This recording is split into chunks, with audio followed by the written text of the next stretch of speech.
Bonjour tout le monde, j'espère que vous allez bien. Je me présente Manon Bordelot. J'ai décidé d'aborder le sujet du langage corporel pour mon partage de thématique.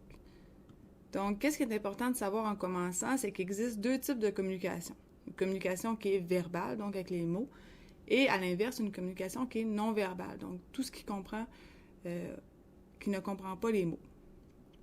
Les scientifiques, les chercheurs se sont intéressés depuis plusieurs années à l'interprétation et l'analyse de notre langage non-verbal, que ce soit à travers les années, l'histoire, Hitler avec son salut nazi, à travers la politique, quel politicien va mettre sa main par-dessus qui.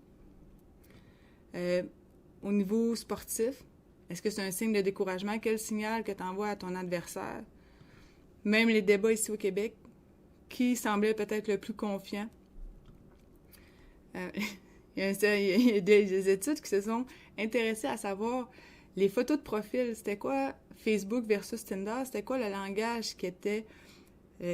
c'était quoi l'analyse du langage non-verbal de chacune d'entre elles. Puis on a vu des différences selon les personnes.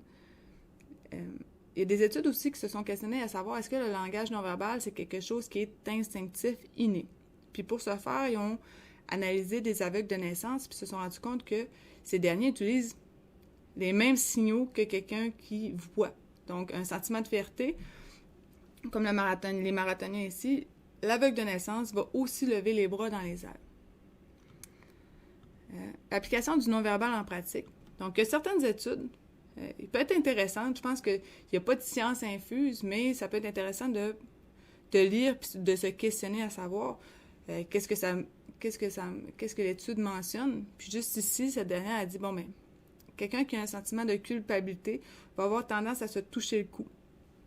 Puis qu'est-ce que je trouve intéressant, c'est après ça de regarder que ça soit peut-être une émission de télé-réalité, puis de se questionner, est-ce qu'il y a un sentiment de culpabilité qui est évoqué par la personne?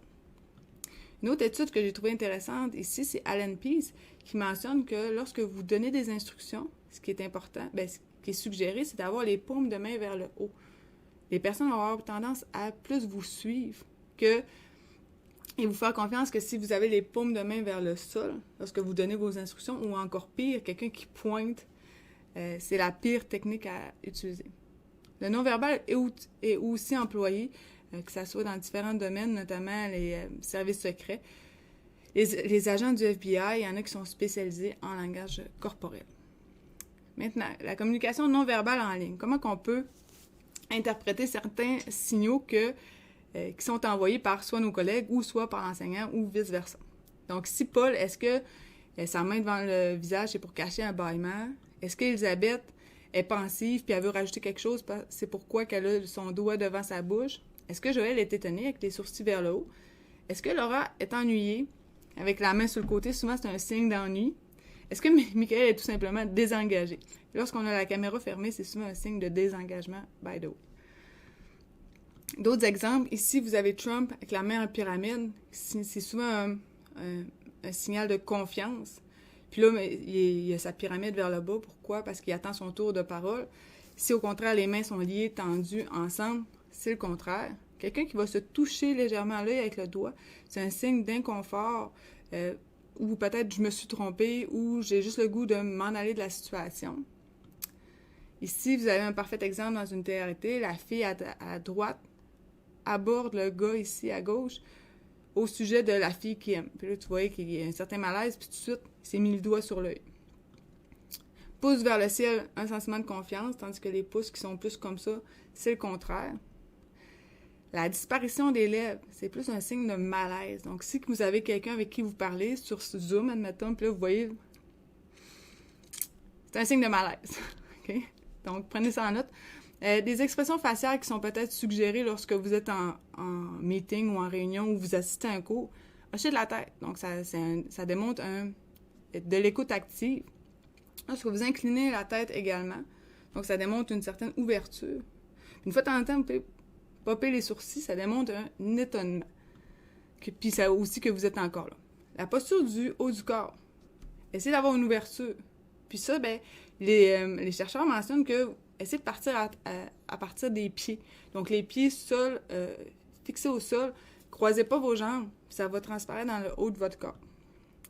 Essayez aussi d'avoir une inclinaison dans votre corps. Si vous êtes comme ça avec la caméra, peut-être que vous avez senti un certain malaise. Comme l'image qu'on regarde à droite, là, moi, ça a évoqué du malaise. Donc, essayez de faire attention à ça. Pour finir, on peut être influencé aussi par notre propre gestuelle. Il y a des chercheurs qui sont intéressés. Est-ce que le fait d'avoir une position de confiance, que ce soit celle de Wonder Woman avec les 2 poings sur les hanches, le torse sorti, puis de se regarder dans le miroir pendant 2 minutes, est-ce que ça a un impact sur nous, sur notre propre confiance? Et le résultat est oui. Ils ont fait cette étude-là avec monsieur, madame, tout le monde, mais aussi avec des enseignants. Ils se sont rendus compte que les profs qui ont adopté cette position de confiance pendant 2 minutes en se regardant, bien, à la suite, dans leur cours, il y avait aussi plus confiance, puis ça a suscité plus d'interaction aussi de la part des étudiants. Donc, les étudiants avaient plus tendance à interagir. Donc, d'ici votre prochaine présentation, conférence, je vous conseille de peut-être essayer la pose de Wonder Woman pendant 2 minutes en vous regardant dans le miroir. Donc, d'ici là, je vous souhaite une bonne continuité. Merci de votre écoute.